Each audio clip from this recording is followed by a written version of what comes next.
Welcome to Cut the Crop, keeping you in the know about everything you grow. Researchers, growers and other interesting folk delivering insights and information on topics ranging from agronomy to profitability.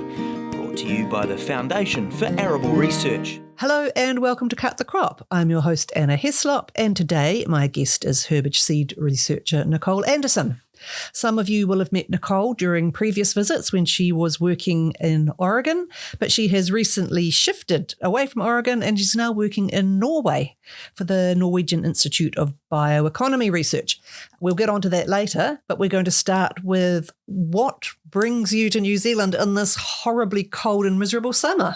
Yeah, thanks, Anna. Thanks for having me join the FAR weekly podcast. And the reason I'm here in New Zealand this cold, horrible summer is because we are in the final development stages of testing and commercializing a new rapid seed moisture testing device that can be used for herbage seed crops, particularly grass seed crops, but hopefully other herbage seed crops beyond grass seed in years to come. Okay, who's we? Yeah, so primarily working on this with a colleague of mine who is a precision ag engineer. His name is Dr. Jing Zhao. He's here with me in New Zealand. He's leading sort of the technical design of the device while I'm leading the agronomic calibrations that go in. So sort of developing the algorithms that are fed into the device. So you're doing that in New Zealand because it works kind of seasonally for you? Yeah, so the reason we're in New Zealand, so we've actually been working on this for 7 or 8 years now in Oregon, at least on the field testing side of it. And we're very, very close to commercialization. And so one of the questions we want to answer is, does it perform similarly in other environments? So we have no reason to think that it wouldn't work the same in New Zealand as it does in Oregon, but this is a chance for us to actually confirm that.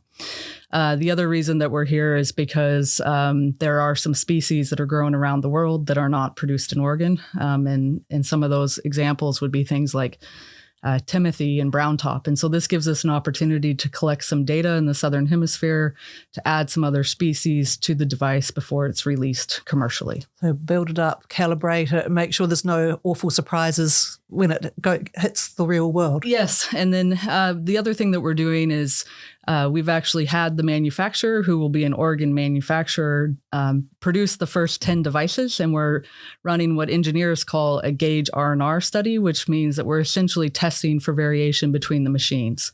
And that allows us to know whether the manufacturer is doing a good job.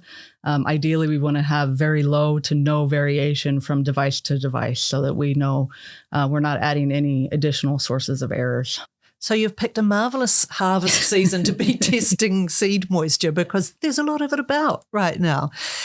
What have you seen in the field? Yeah, so the crops look really, really good. But obviously, I think we all know, and certainly Kiwi farmers know, that this is a really frustrating harvest in terms of the weather conditions being very cool and wet. There can be some benefits to this type of weather late in the season, in that you can have a slower seed fill period, which generally produces higher seed weights. It's obviously important to be making sure that the quality of the seed is maintained, and that's especially important in the harvest process. And so, advice for growers, although I'm not an expert in New Zealand seed production farming, and you certainly have your own experts, but would be to really be making sure that you are monitoring that seed moisture and that you know what the moisture is when you have a window to actually harvest the windrows. And then you're making good decisions about whether or not you need to be drying that crop in dryers. And then also monitoring the seed moisture once it's in dryers, because you want to make sure that it comes out of the dryers at a low enough moisture that you're going to be able to maintain high seed quality and not have issues in the marketing side of things when you have weather like this. It's very challenging. Yes. Let's move on to your new role. Give us a wee update or a summary of what the Norwegian Institute of Bioeconomy Research is, and what they do and how that fits in with what you do. Yeah, so the institute is abbreviated as NIBIO. That's how it's pronounced in Norwegian. And they are essentially Norway's research institute that works on agriculture, forestry, soils, and sustainable food production, among other things. But they do both laboratory and applied research in those different disciplines, and also are responsible for grower education and providing various agricultural sectors with research-based information so that they can make decisions that are based with data. So very, very similar concept to FAR. Of course, it's not the same funding mechanism. This is a very large institute. There are over 750 employees, and a lot of the funding is coming from the Norwegian government, from grower associations, and also from the EU. And so it's a different funding mechanism, but very similar in its aims and goals in developing research-based information that's applied and that can be used in practical terms in the herbage seed industry and other agricultural sectors within Norway. So we would assume that you have joined them to use your skills as a herbage seed researcher. Yeah, that's correct. So Norway has a goal to be able to domestically supply their livestock industry with sufficient amount of forage seed that's produced domestically. And so they're trying to decrease the amount of imports that they're bringing in and further develop their forage seed industry within Norway. What's driving that? Yeah, I think part of what's driving that is Norway is actually not part of the European Union. That's largely probably because they are an oil country, and so they would like to remain independent. And with the geopolitical situation that's going on in Russia, which most people don't know this, but actually the very north of Norway shares a border with Russia. And so they're overall, like many other Western European countries, are looking to become self-sufficient or less dependent on some of the imports that are coming in from the areas in Russia.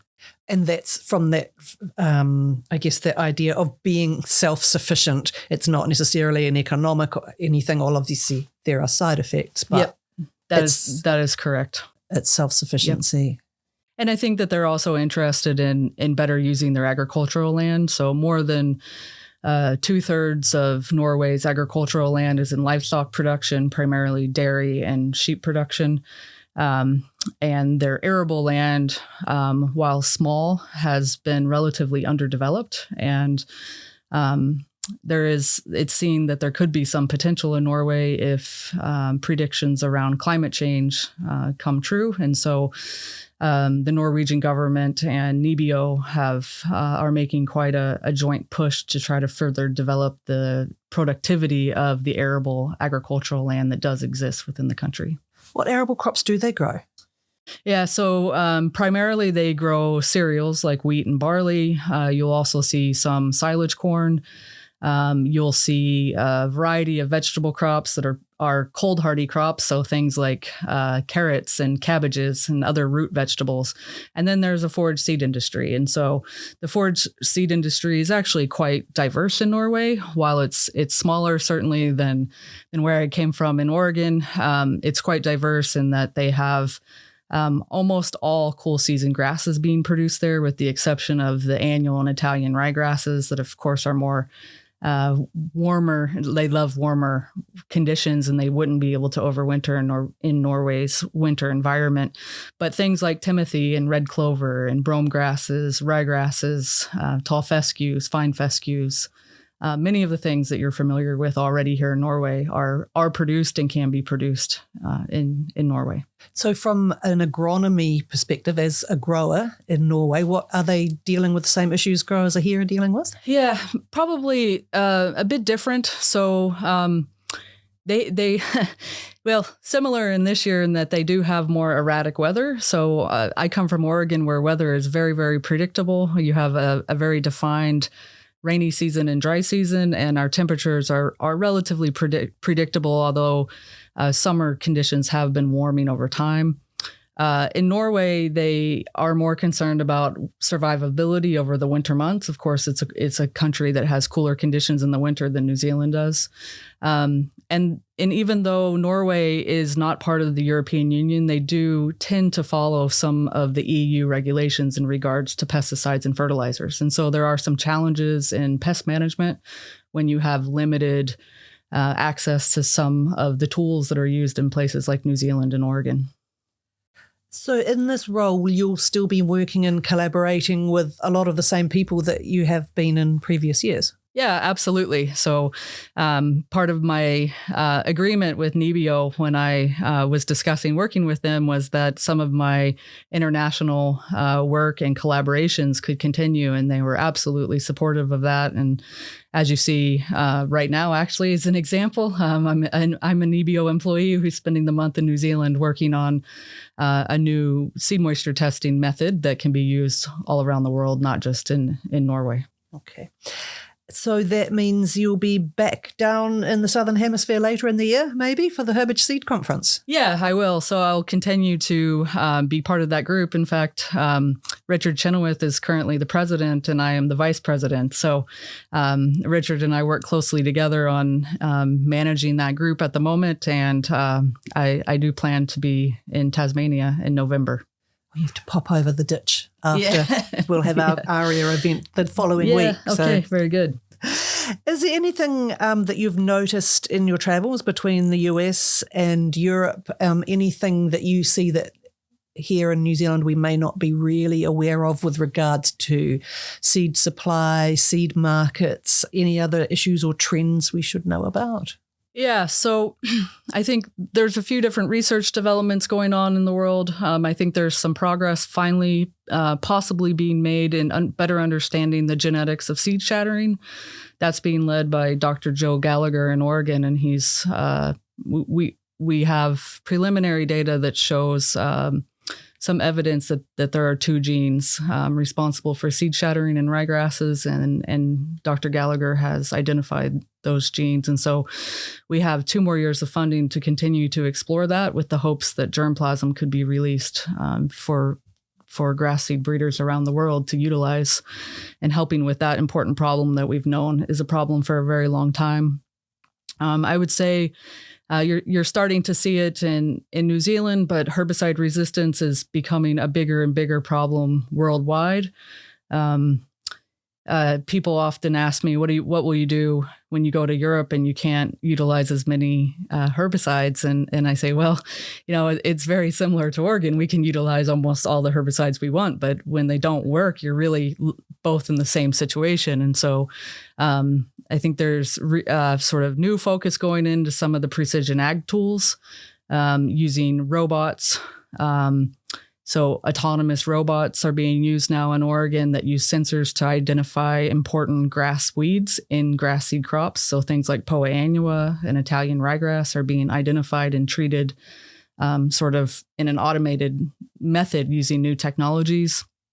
And I think that's one area that the herbage seed industry has got to be aware of. Most of the major corporations that are working with technologies and artificial intelligence are not so focused on forage seed crops because, of course, they're focused in the larger crops where there's more revenue. And so I think it's our responsibility in the herbage seed industry to be developing these things internally, so we're not sort of left in the dust with the use of some of these things.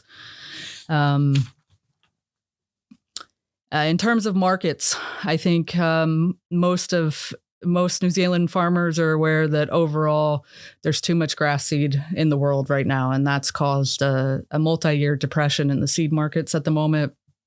We see the same thing in Oregon. In fact, this past summer when we were harvesting grass seed crops there, many of the seed warehouses actually had seed being stored in piles outside, and that was because the warehouses were full of seed from the previous year's harvest. And of course, we can get away with that in Oregon because we have a very dry summer when harvest conditions, or when harvest is happening.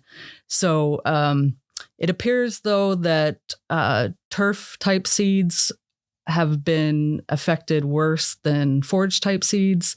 And so I think it's very possible that the forage type seeds will emerge from this sort of depression in the markets before the turf types are. I don't think anyone in Oregon thinks that this is going to happen in the next year, but that the seed companies globally have brought production levels down to a more sustainable level so that we can produce what the world needs and not be oversupplying like we were a couple of years ago.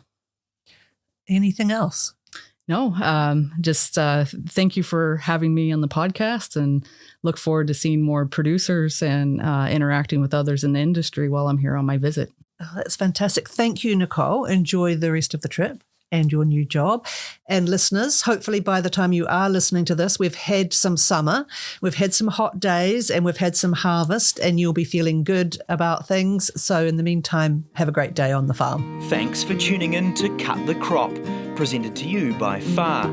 If you'd like to know more about any of the topics discussed or have any suggestions for future topics, go to www.cutthecrop.co.nz.